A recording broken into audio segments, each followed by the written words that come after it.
écoute, pour moi, un des enjeux principaux pour les organisations dans les années à venir, c'est la gestion des progrès technologiques.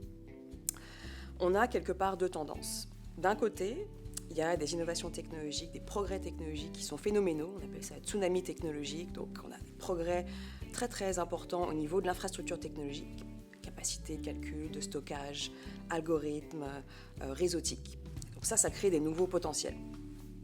Alors, on a cette célérité d'un côté avec des potentiels véritables de création de valeur pour les organisations. Puis d'un autre côté, on a des organisations et des sociétés qui ne sont pas dans le même rythme de célérité, qui sont plus sur la base de création de structures, longévité, et donc ça clash un petit peu avec cette célérité du développement technologique. Mais pour rester compétitifs, etc., les organisations ont tout intérêt quand même à essayer d'exploiter ces innovations technologiques-là, mais le faire avec une certaine responsabilité. Et il y a comme un manque en termes de capacité d'évaluation du potentiel des innovations technologiques pour l'organisation et de le faire tout en conservant un respect quelque part pour l'humain. Alors, c'est un peu ces deux tendances-là qui clashent. Donc, en résumé, pour une organisation, c'est la gestion de cet équilibre entre une rapidité technologique et une nécessité, une envie d'innover avec ces innovations-là, cette abondance-là, tout en respectant ces objectifs organisationnels de compétitivité, etc., mais aussi de respect de l'humain et donc de le faire de manière responsable. C'est comme tu as de l'abondance d'un côté, des possibilités, on pourrait faire ça, on a des outils magnifiques, mais premièrement, quel outil choisir? Il y a un enjeu de ressources, de sélection, et puis il y a un enjeu aussi d'impact, et pas juste d'impact court-termiste au niveau profit économique, mais aussi, on va le couper, ces innovations-là, c'est pas juste d'avoir un ERP dans l'organisation comme c'était il y a 20 ans. Ce sont des technologies qui sont de plus en plus invasives quelque part, qui rentrent dans notre vie de tous les jours, donc il y a un impact sur les employés, sur les citoyens, sur les consommateurs qui est beaucoup plus fort. Alors, on doit être plus mindful, je ne sais pas comment on dit en français, plus respectueux, je dirais, plus conscient de l'impact potentiel indirect. Pas juste de l'impact, c'est centré sur moi-même, qu'est-ce que je peux faire, comment je peux créer de la valeur avec cette technologie-là, comment je peux me démarquer de mes compétiteurs, comment je peux avoir des processus plus efficaces, créer des nouveaux modèles d'affaires, créer des nouveaux services numériques. Mais outre ça et ma capacité à me différencier, à être compétitif, quel impact j'ai sur mon écosystème et sur d'autres parties prenantes, incluant les employés, les collaborateurs, les citoyens, les consommateurs. Alors c'est une vision un petit peu élargie, une nécessité d'une vision élargie, et c'est pas facile pour une organisation de gérer cet équilibre-là, je dirais.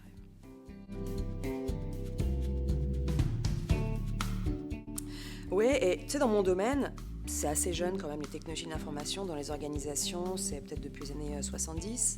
Alors, on est une discipline toute jeune, et le premier réflexe, les premières études quelque part sur l'impact des technologies dans les organisations, on s'est dit, on a des nouveaux outils, on veut pouvoir centraliser nos ressources informationnelles, on veut pouvoir les intégrer, rendre nos processus plus efficaces, redesigner nos organisations, très centré sur l'efficacité et l'adoption de ces technologies-là par les employés. Et si on a des super nouveaux outils, on veut que les employés l'utilisent pour pouvoir bénéficier de ce que ces technologies peuvent créer. Petit à petit, années 90, 2000, commerce électronique, les technologies se diffusent plus au sein des sociétés, que ce soit au niveau de sa commerce électronique consommateur, puis aussi citoyen, gouvernement électronique. Puis on se rend compte que ça pénètre beaucoup de processus importants, et maintenant des processus démocratiques, des processus qui nous tous touchent et puis qui sont importants pour les générations à venir. Alors, ça change un petit peu le mindset, tu vois, et il y a des organisations qui créent la technologie, qui la designent, qui créent des plateformes, les Google, les Apple, etc. D'autres organisations, la plupart, qui l'utilisent, mais des deux côtés, il y a besoin d'une réflexion sur, qu'est-ce que cette technologie-là peut nous permettre de faire, mais quels sont les effets collatéraux, les effets de rebond auxquels elle peut être sujette quelque part. Même si tu sais, quand Mark Zuckerberg a créé Facebook, peut-être pas pensé à tout ce qui se passe en ce moment sur la désinformation, etc. Alors c'est une bestiole qui grossit comme ça. Et même si au départ, on n'est pas capable de cerner tout, puis je vais en parler, l'important c'est de mettre en place des processus qui permettent quelque part d'observer et de mettre en place une gouvernance pour pas que ça parte, que ça chire, que ça parte de tous les côtés et qu'on garde quand même un contrôle sur ce qu'on veut faire, nous en tant qu'humains, avec ces technologies-là. Peut-être que les étudiants pourraient l'aborder en deux parties. Une partie concentrée sur l'organisation. Alors, on a parlé du processus d'adoption technologique qui doit être plus respectueux, qui doit rester respectueux de l'humain tout en gardant les considérations économiques. Alors, on peut se demander de ce point de vue-là, d'une organisation, qu'est-ce que c'est qu'un processus de prise de décision d'adoption ou d'un design technologique qui est responsable ? Et qu'est-ce que c'est une décision à la fin qui est responsable ? Alors, il y a toute une littérature sur la responsabilité sociale des organisations. Comment on pourrait utiliser cette littérature-là pour nous informer sur les caractéristiques d'un processus d'adoption qui soit responsable ? Alors ça, c'est une première partie, de regarder au niveau de l'organisation en tant que telle. Et puis l'autre partie, c'est de se dire, bon, si l'organisation doit être plus respectueuse des parties prenantes, de son écosystème, quels sont les facteurs et les mécanismes qui vont influencer l'acceptabilité sociale des innovations technologiques, donc par les parties prenantes d'une organisation. Des facteurs qui peuvent favoriser l'acceptabilité, des facteurs qui peuvent mitiguer, qui peuvent challenger cette acceptabilité. Donc, c'est d'avoir un petit peu cette... je ne sais pas si c'est possible en un seul mémoire ou une seule recherche, mais il y a un peu ces deux perspectives qu'on pourrait adapter. Très organisationnelle, comment on fait pour développer une gouvernance des processus en lien avec la technologie qui soit responsable, qui démontre un engagement et un commitment, c'est responsable avec la technologie. Et de l'autre côté, les parties prenantes, écoutons-les. À quoi sont-elles sensibles ? Et comment peut-être on peut, à la fin, les éduquer ou faire en sorte qu'il y ait une meilleure communication et donc un meilleur respect des organisations vis-à-vis de cette acceptabilité ou de cette sensibilité de ces parties prenantes, citoyens, consommateurs, employés, etc. Personne pour qui les décisions sont prises, je pense on a de plus en plus de systèmes qui automatisent les décisions à grande échelle, des décisions importantes pour les gens. Ce sont des personnes, toi et moi, on n'est pas impliqués dans les décisions d'adoption technologique, parfois on ne le sait même pas. Mais ce serait bon de les écouter, ces personnes-là. À quoi sont-elles sensibles ? Comment on peut avoir des adoptions, des innovations technologiques qui soient plus transparentes, qui soient plus respectueuses des personnes pour qui ces technologies ont un impact, même si c'est un impact indirect. Pas juste un impact pour l'organisation en termes de son efficacité, mais un impact, parfois des impacts très importants pour des décisions sur un crédit, des décisions de triage, de sélection d'individus. Ce ne sont pas neutres, ce ne sont pas des décisions neutres, et on a des technologies qui viennent automatiser à grande échelle ce type de décision. Le Canada le fait avec des décisions d'immigration. Comment on fait pour faire en sorte d'avoir un processus qui nous permet d'avoir une transparence, d'avoir un respect de certaines propriétés caractéristiques qui font qu'on va avoir un processus responsable, respectueux des parties prenantes.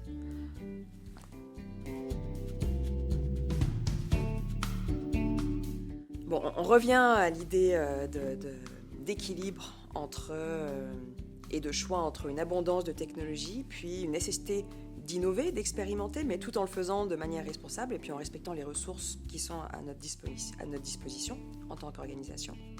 Donc, il y a une première chose à mettre en place, j'en parlais tout à l'heure, c'est le processus. Mettre en place un processus qui nous permette de prendre des décisions de design technologique ou de sélection technologique qui soient respectueux de nos parties prenantes. Okay ? Donc un processus responsable, dire il faut mettre en place un processus, une certaine gouvernance pour nous assurer que nous allons prendre des décisions d'adoption technologique qui soient les bonnes, qui soient responsables des personnes qui vont être impactées par ces décisions-là. En parallèle, la deuxième action, c'est de dire il faut que j'ai les ressources pour pouvoir me permettre de mettre en place ce processus-là, de le designer, de le mettre en place, de le coordonner et de l'exécuter. Donc, il faut que j'ai les ressources humaines pour me permettre de rendre ce processus-là efficace et donc d'avoir une certaine interdisciplinarité dans ces ressources, une sensibilité à la responsabilité sociale, une sensibilité et une habileté à avoir une compréhension nuancée des potentiels de valeur et des risques associés à une technologie. Donc, mise en place de cadres de gouvernance, de processus d'adoption responsable et déployer des ressources qui permettent la mise en œuvre, l'implantation et la mise en œuvre de ce processus. Je pense que c'est deux actions assez directement liées à l'enjeu dont on a parlé. Traditionnellement, dans les organisations, quand on fait des choix technologiques, c'est sûr qu'il y a des comités qui vont évaluer, faire des business cases pour évaluer la pertinence de la sélection d'une technologie. Souvent, c'est des considérations très économiques qui sont prises en compte dans les business cases. Mais l'idée ici, c'est d'avoir quelque chose d'élargi, un cadre qui nous permette de faire intervenir des acteurs qui vont être éventuellement impactés par des décisions qui sont prises maintenant, donc des acteurs, des impacts indirects, et qui vont amener une perspective différente, élargie, sur l'impact d'un choix technologique. Les choix technologiques sont plus neutres, sont de moins en moins neutres, quelque part.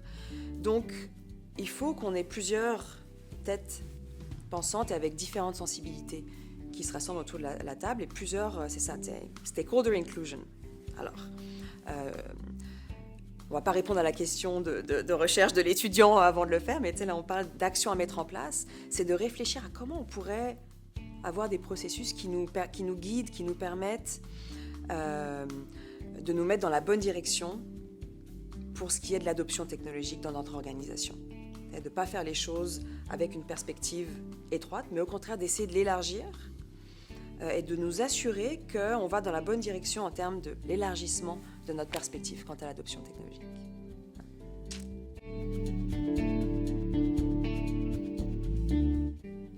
Alors, si on parle de perspective élargie, etc., c'est sûr que c'est un ensemble d'indicateurs qui vont nous permettre d'évaluer notre performance à mettre en place ces processus-là et à accumuler les ressources. Donc, on peut penser à des indicateurs de performance proximale, quelque part.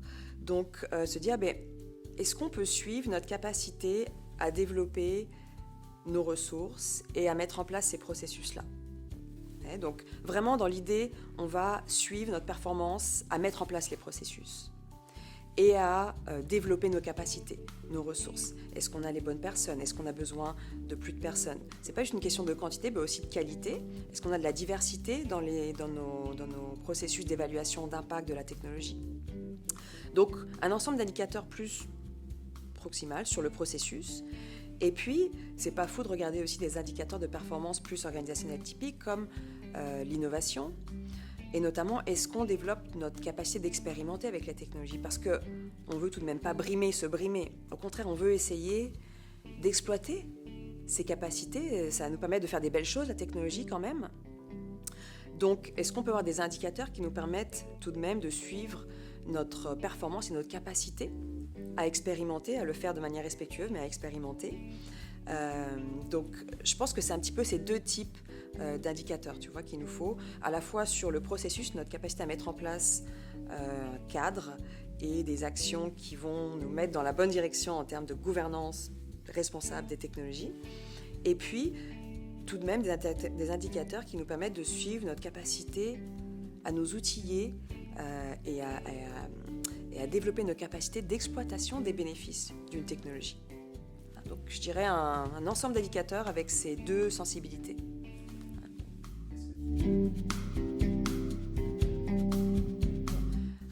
En relation à cet enjeu-là, c'est sûr que la capacité d'un gestionnaire à faire de la veille technologique ou à comprendre quel est l'environnement technologique dans lequel lui ou elle et son organisation jouent est important, et la capacité à avoir une compréhension nuancée des risques et des potentiels de valeur.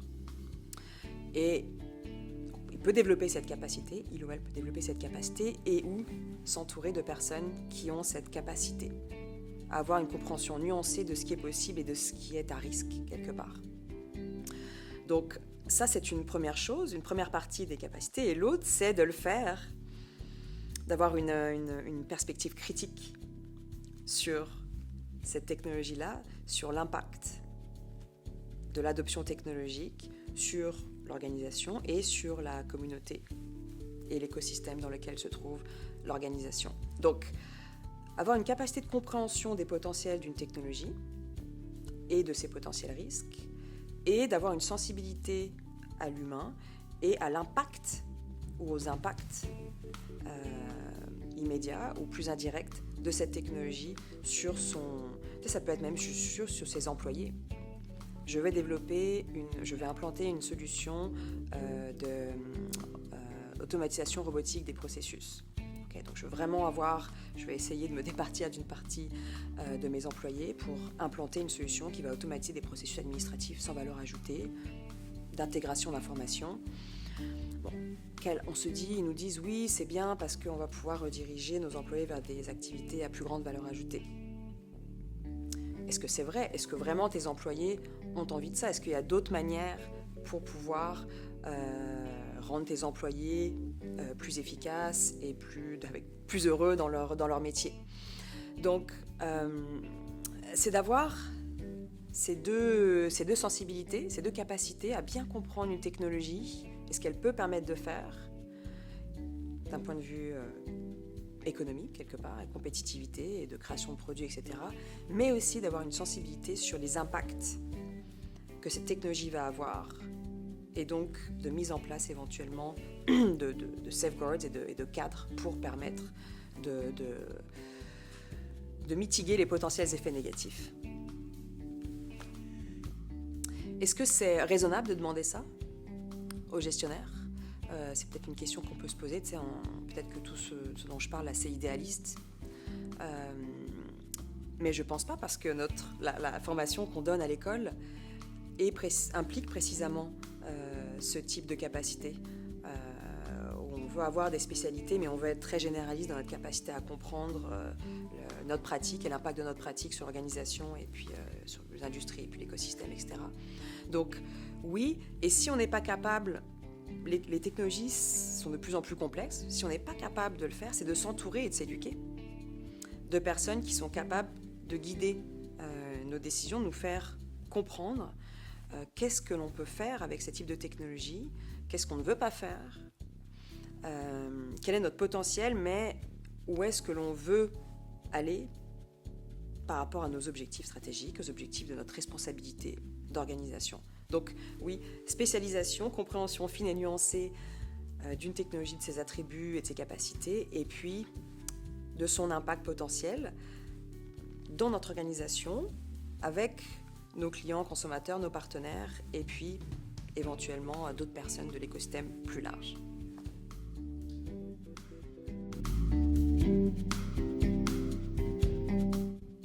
Attention à l'abondance et à la célérité des innovations technologiques qui sont présentes et qui vont continuer à se déployer dans les prochaines années.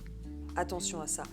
Oui, il y a des potentiels super pour nous rendre la vie plus facile, pour les organisations, pour être plus compétitives. Attention. Restons conscients et respectueux de l'humain et des impacts potentiels de nos actions avec ces technologies, en les designant ou en les utilisant envers nos communautés.